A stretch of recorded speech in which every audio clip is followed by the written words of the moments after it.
semuanya, selamat datang di podcast PKN kelompok 111. Halo, saya Keisha Kadarudin, absen 17 sebagai perancang dan penulis skrip dan juga laporan. Halo, aku Evan Sandrian dari absen 13 sebagai perancangan dan pembuat skrip. Assalamualaikum warahmatullahi wabarakatuh. Saya Razindi Masodik sebagai kameramen dari podcast ini.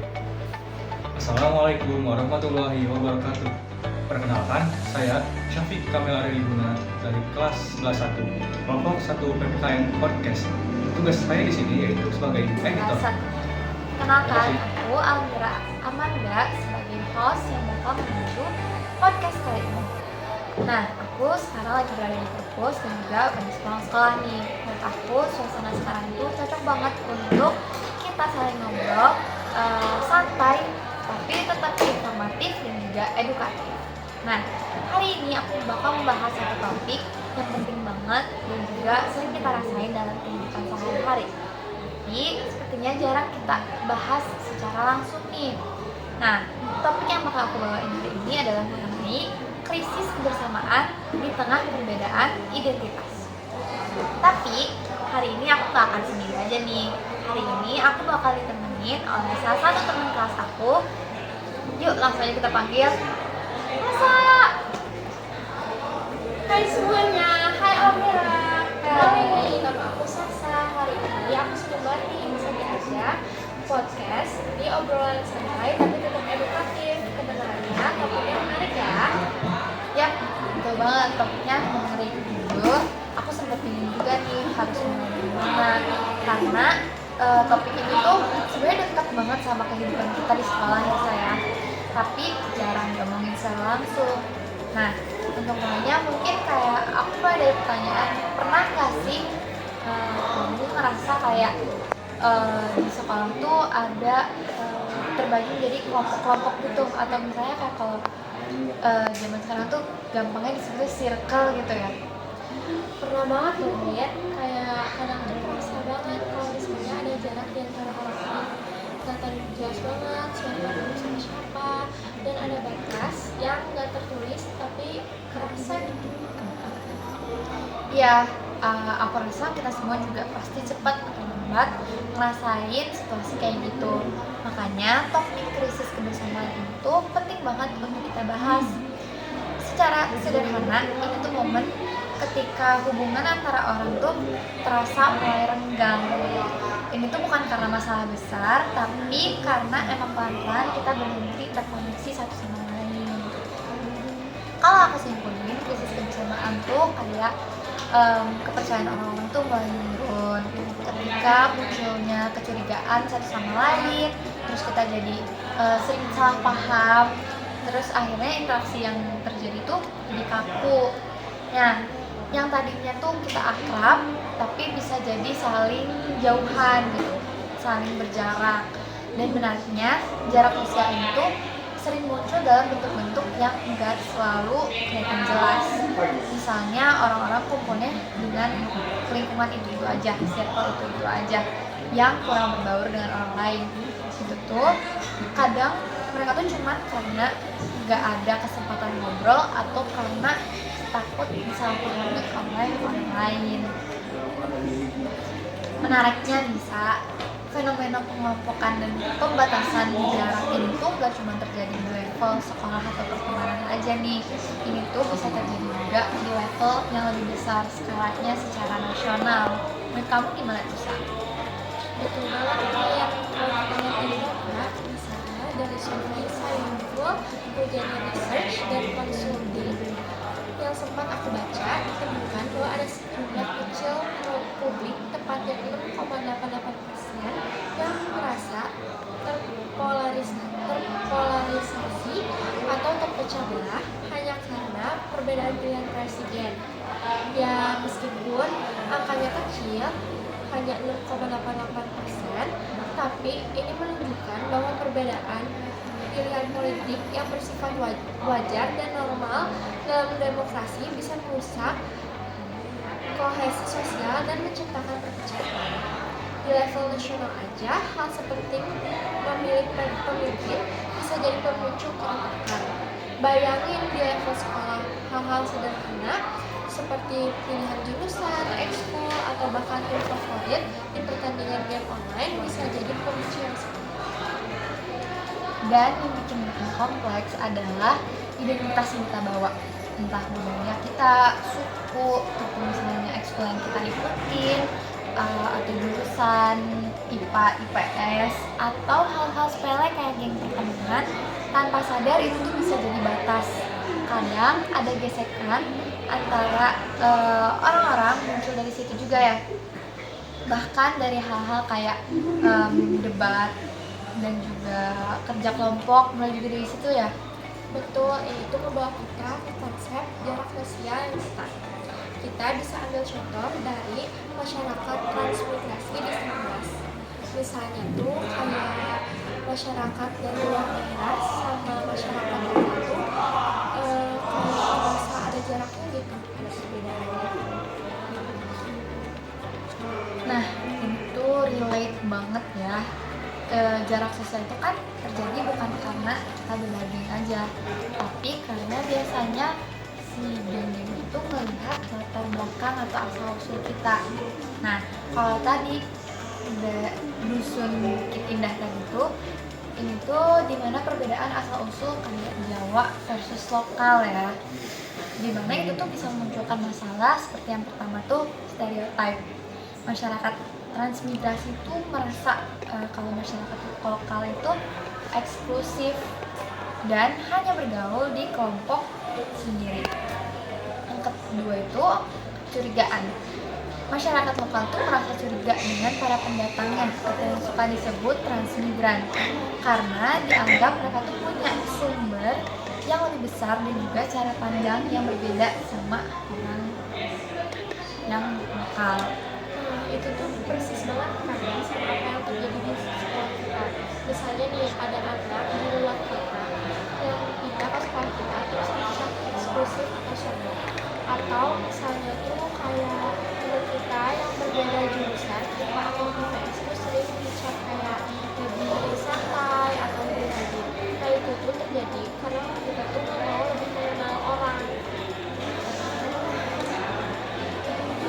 Nah,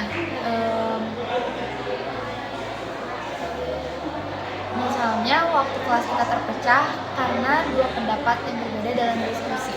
Awalnya cuma argumen biasa ya, tapi itu tuh bisa menjadi hal yang lebih besar dan juga malah menjadi lebih panas nih. Atau misalnya waktu kelompok tertentu tuh ogah untuk bergaul dengan kelompok lainnya. Hal kecil kayak gitu tuh bisa melebar menjadi masalah yang lebih besar. Apalagi kalau misalnya udah melebar dibawa ke sosial media nih, itu kan cepet banget nih nyebarnya melalui komentar-komentar negatif ya. Dimana komentar negatif itu nantinya lebih cepat menyebar daripada permintaan maafnya. Orang-orang tuh sekarang lebih berani untuk ngetik online tanpa ketemu orangnya langsung, dan akibatnya ya semakin terpisah-pisah orang-orang.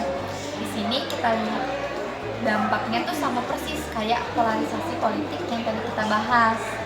Bedanya yang kita debatkan mungkin bukan soal konstitusi, tapi kalau di sekolah tuh mungkin kayak siapa yang jadi ketua angkatan, siapa yang jadi ketua kelas, atau bahkan kayak bagaimana kita memilih cara untuk menyelesaikan beberapa masalah.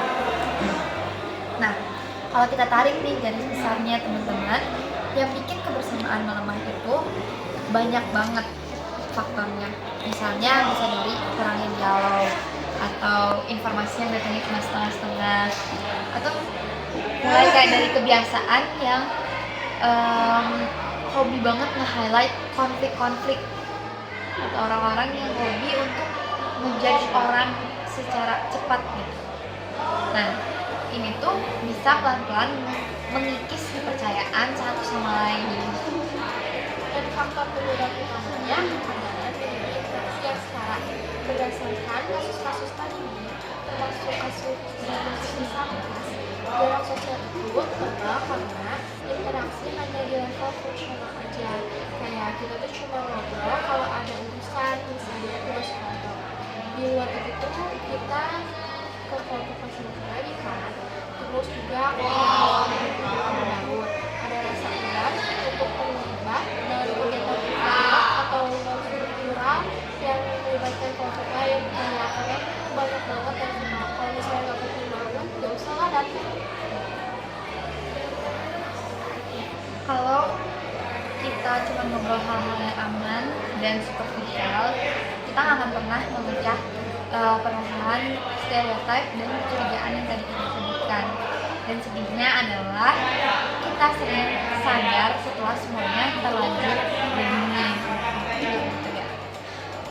Tapi aku percaya nih, selalu ada langkah kecil untuk memperbaiki hal tersebut.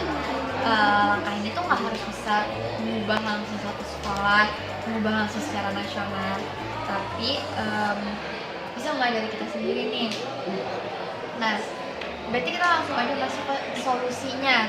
Bagaimana cara kita bisa mengatasi krisis kebersamaan tadi karena perbedaan identitas. Kadang masalahnya tuh kelihatan rumit, tapi sebenarnya solusinya bisa mulai dari hal-hal kecil. Menurut kamu solusi yang gampang tuh apa sih? Yang pertama, kalau menurut aku, mulailah terbuka dan juga saling menghargai. Kayak kita harus sadar kalau misalnya teman kita yang punya latar belakang berbeda dari kita tuh bukan nggak negatif loh.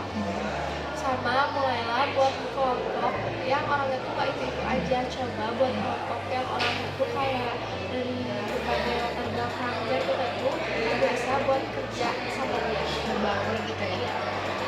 Kalau menurut aku, solusi yang kedua itu adalah bikin aktivitas kolaboratif.